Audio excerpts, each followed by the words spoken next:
학원에서도 개념 이해를 돕기보다는 진도를 빼는 데 급급하다고 털어놓습니다.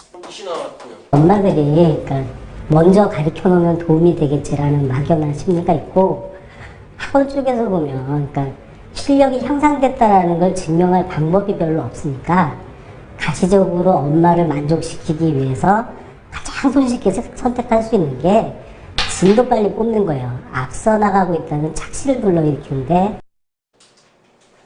상황이 이런데도 사교육 시장은 날로 팽창하고 있습니다. 적발된 과외교사는 무려 16명. 한 수강생으로부터는 한 달에 1,000만 원까지 교습비를 받기도 했습니다. 학원 간판이 즐비한 서울 대치동의 학원가. 이번 추석 연휴에도 특별 단속반이 들이닥쳤습니다. 불법으로 학원 강의실을 빌려 고액 논술을 한다는 제보를 확인하기 위해서입니다. 옛날에 가르쳤던 애들, 동생들이 뭐 수업을 해달라 그랬다고. 강의실이 뭐 없다 그러니까 이제 아는 사람이니까 잠깐 빌려줬었죠. 호텔 등을 빌려 숙식을 제공하면서 특강을 한다는 학원도 있습니다. 최근 심야 교습 제한 등 단속이 강화되면서 학원보다 단속이 어려운 개인 과외 교습이 늘고 있는 겁니다. 강사가 불법으로 학원의 시설을 임차해서 고액 가해를 하는 것을 적발하고 단속하고 있습니다. 오로지 국립천하될 뿐이다! 공부를 잘하는 비법을 주제로 큰 인기를 모았던 한 드라마입니다. 이 드라마의 자문과 각종 강연 등을 펼치며 학습법을 멘토링하고 있는 사회적 기업 공신닷컴의 한 멘토가 중학생과 상담하고 있습니다. 문법은 잘 이해가 돼? 근데 기억하는 게 좀 힘들더라고요. 좀이 아니라 좀 많이 힘들지. 다 알아. 사교육에 의존하지 않고 서울대에 입학했다는 김지석 씨. 비결은 개념 이해와 반복 학습이라고 말합니다. 다양한 문제를 풀지 말고 일단 책 한 권만 적어도 5번은 풀어봐요. 그리고 한 문제를 정말 반복해서 풀어봤을 때 완전히 개념과 원리가 이해가 되고, 그 개념과 원리가 이해가 되면은 수학이 쉬워지고 성적이 오르고. 서울의 한 사교육 없는 학교. 이 학교의 학생들은 수업을 마치면 학원에 가는 대신 방과 후 학교에 참여합니다.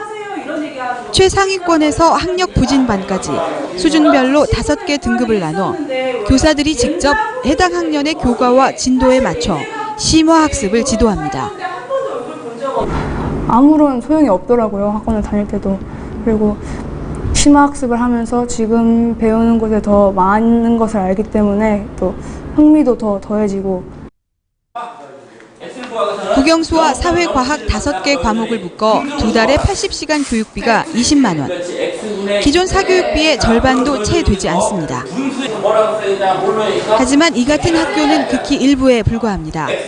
대부분 학교에선 교사 수급난 등으로 외부 사교육 업체에 방과 후 프로그램을 위탁하고 있어서 교육비는 갈수록 늘고 학생 참여율은 낮아지고 있습니다. 수업이 시작되자 수학자와 수학 공식에 대한 퀴즈 대회가 열립니다. 피타고라스 대각선의 길이를 구하는 공식. 아니. A 플러스 B 제곱, C 제곱. 그다음에 야구장과 농구대, 이삿짐을 이용한 생활 속 문제를 풀면서 학생들은 자연스럽게 수학이 재미있고 실용적인 학문임을 배웁니다. 재미없었고 지루했는데 학원을 끊고 나서 선생님과 함께 하니까 수학이 이렇게 재미있는 건지 처음 알게 됐어요. 수학을 잘하는 학생들도 수학을 좋아하지 않는 게 안타까웠다는 장홍월 교사.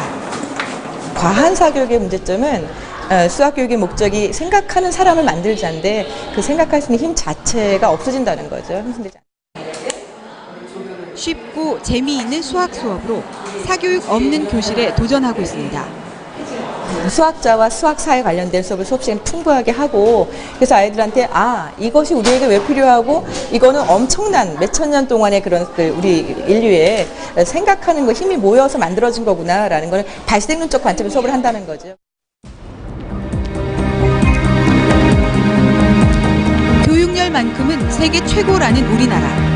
하지만 학생들이 진정한 실력을 쌓으려면 공교육에서 학생을 가르치고 평가하는 방식부터 바로 세우는 일이 시급해 보입니다.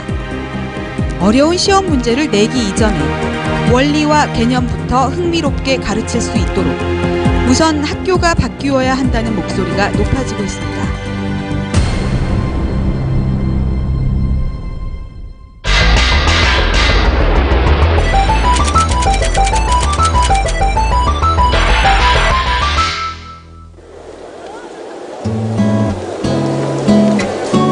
추석 연휴를 맞은 서울 용산역. 선물 꾸러미를 든 귀성객들로 북적입니다. 고향으로 이어지는 길 철도. 여전히 가장 안전하고 빠른 길이기 때문에 인기 높은 교통수단입니다. 고속철도도 있지만 산간벽지를 다소 느긋하게 달리는 기차는 정겹고 아름답기만 합니다. 그 여정의 중간, 군데군데 자리하고 있는 간이역.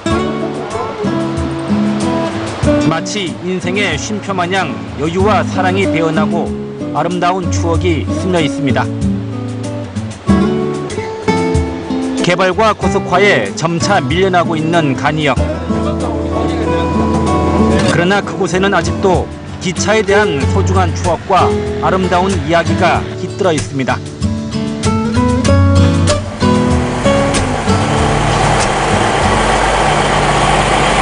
이 땅에 열차 기적 소리가 들린 지 오늘로 꼭 112년이 됐습니다. 열차는 중요한 교통수단으로 서민들의 발이 돼 추억과 애환을 가슴속에 아로새겨왔습니다. 열차가 잠시 머물다 떠나는 곳, 간이역에 담긴 풍경과 삶을 들여다봤습니다.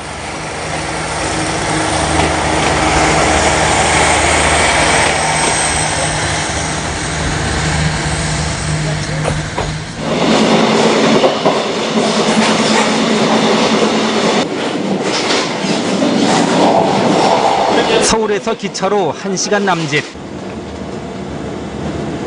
회색빛 건물들을 뒤로하고 남동쪽으로 달리다 보면 시골 간이역이 있습니다. 철길에 내려앉은 가을 햇살의 아늑함에 마냥 조는 듯한 간이역. 끝없이 내달릴 것만 같은 철길. 땅을 울리며 기차가 들어오면 그때마다 간이역은 잠시 활기를 띱니다.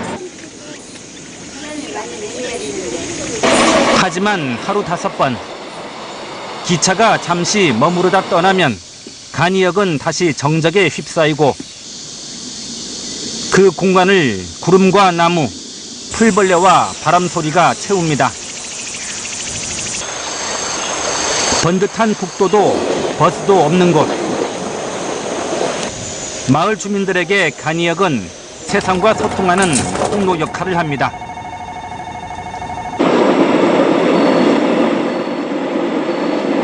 청명한 가을 하늘을 머리에 얹고 깊은 산을 병풍 삼아 내달리는 기차. 기차가 서지 않는 철길 옆에 허름한 벽돌집이 있습니다. 이곳은 한때 사람들이 기차를 타고 내리던 임시 승강장의 대합실이었습니다. 지금은 당시 서민들의 애환을 아는지 모르는지 땔감을 쌓아두는 자재 창고로 변했습니다. 80대 노인은 대합실 옆에 있었던 주막집을 개조해 별장으로 사용하고 있습니다. 남들 눈엔 기찻길 옆 오막다리 같지만 노인에겐 더없이 안락한 그만의 보금자리입니다. 이게 뭐죠, 오늘? 의자네요. 의자. 여기 앉아가지고 막걸리. 옛날엔 주전자 에 퍼주면 돌아가면서 술 먹잖아요, 여기. 여기 쭉 돌아서 술 먹던 장소래, 이게. 별장지기 노인은 서지도 않고 지나가는 무심한 열차에 손을 흔들며